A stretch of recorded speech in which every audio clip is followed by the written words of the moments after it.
You know, sometimes you walk into a beautiful park thinking all you'll find is a little peace, but fate's got a way of turning everything upside down right when you least expect it. That's how it was for me on that afternoon at Willow Creek Park. I mean, who'd ever believe a story that starts with birds chirping, sun on your face, the smell of fresh grass, and end with two cops showing you what power gone wrong really looks like? But I promise you, every word is true. So there I was, trying to disappear into the scenery, blending into a bench behind a big old oak tree, floral dress swaying in the breeze. I wasn't Special Agent Maya Jordan today. I was just Maya, 28, tired from months working cases, hoping to get lost in a paperback novel and let the world spin without me for once. And for a while, it almost worked.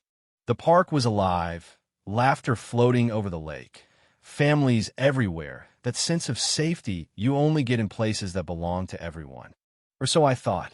But then, out of nowhere, came those voices, harsh, smug, out of place. "Hey girl, look what's under that pretty dress." Just like that, the air went cold. I looked up, and two uniforms were bearing down on me. Officer Jennings and Officer Okanelon with a predator smile, the other trailing behind, mimicking every move like a shadow. They didn't say hello. They didn't ask how I was doing. No, they just started circling, eyes hungry like I was prey. They made it sound like they were on some official business, asking me what I was doing there, if I lived alone, tossing out lines about a suspicious person in the area. You know what I mean? That kind of nonsense. Their act was thin. I've seen it before. You a little power in the wrong hands, and suddenly you're their entertainment for the afternoon. They had all the swagger, all the arrogance of men who'd gotten away with it 100 times before. I gave them my ID when they demanded it, watched as Jennings turned it over in his dirty fingers, making comments about my age, my looks, suggesting I must be lonely, laughing about stopping by for my security. It was harassment, plain and simple, but they thought they were invincible. It wasn't long before the fake questions turned into orders. They told me to stand up, grabbing my arm, pulling me away from the open path toward a clump of blooming rhododendrons, hidden from the world. I tried to keep my cool, keep it professional, but inside, anger was boiling up. I knew the game I'd watched enough body cam footage, read enough victim statements, but nothing prepares you for living it in real time, knowing how bad it could get, knowing you have to play along or risk it all blowing up in your face. Jennings was all smiles as they forced me against the trees. O'Connell had me pinned, and Jennings, with that stupid baton, lifted my dress, his laugh echoing in the quiet, satisfied like a job well done. For a moment, I was frozen, ashamed, humiliated, my skin cold in the open air.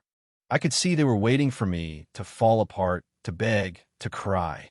But here's the thing, they picked the wrong woman. It's strange, the calm that comes over you at your lowest point.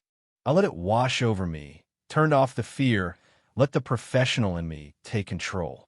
I wasn't just Maya anymore, I was Special Agent Jordan, and I had enough. I looked those men dead in the eye, let my voice drop cold as winter. You guys just made the final mistake of your careers. The shift was immediate, they didn't see it coming. The bravado drained right out of them, replaced by a flicker of doubt. I reached for my bag slow, careful, pulled out my badge, and let the sunlight hit it. Gold Eagle, DOJ FBI, clear as day. Their faces turned white as ghosts. Jennings tried to play dumb, asking if it was fake, but the panic in his voice gave him away. O'Connell just started shaking, repeating, "We're screwed, Rick. We're screwed." I kept it short, read them their rights, listed every charge, told them to face the trees, hands on their heads, not to move, not to speak. That was power. Not the kind that abuses, but the kind that stands up and says enough. I made my calls, first my FBI partner, then Chief Miller, the sheriff himself. Told them what happened, told them where to find us. I let those two stew in their own silence, feeling every second of what they'd just done. When backup arrived, it was a scene I'll never forget. Blue lights, black sedans, Chief Miller's face tight with shame, internal affairs in tow. The sight of Jennings and O'Connell, once so cocky, now handcuffed and stripped of their badges in front of everyone, man. Justice rarely feels that immediate, that poetic. Jennings tried to beg, claimed it was just a joke, pleaded for his family, but I didn't flinch. Your family doesn't excuse this. You'll answer for what you did. That was that. The fallout came quick and hard. The department was forced to confront years of ignored complaints, old wounds ripped open. The investigation was thorough camera footage, witnesses, all the old cases nobody wanted to touch. Jennings and O'Connell took plea deals, lost their jobs, their pensions, their right to ever wear a badge again. It wasn't just about them. Chief Miller nearly lost his job. Senior staff were let go. The whole department put through reforms and retraining. Me? I went back to work, back to my cases, changed in ways I'm still figuring out. The scars from that day aren't visible, but they run deep. I refuse to be a victim. I turned that day into something bigger than myself, a warning, a battle cry for every woman, every person of color who's ever felt powerless in the face of authority. That's the twist people don't see coming. Sometimes the story doesn't end with the victim breaking. Sometimes it ends with them standing tall, holding the guilty to account. So let me ask you, where does real strength come from? Is it the badge, the title, or the will to fight for dignity when nobody else will? Did those officers get what they deserved, or should the punishment have gone further?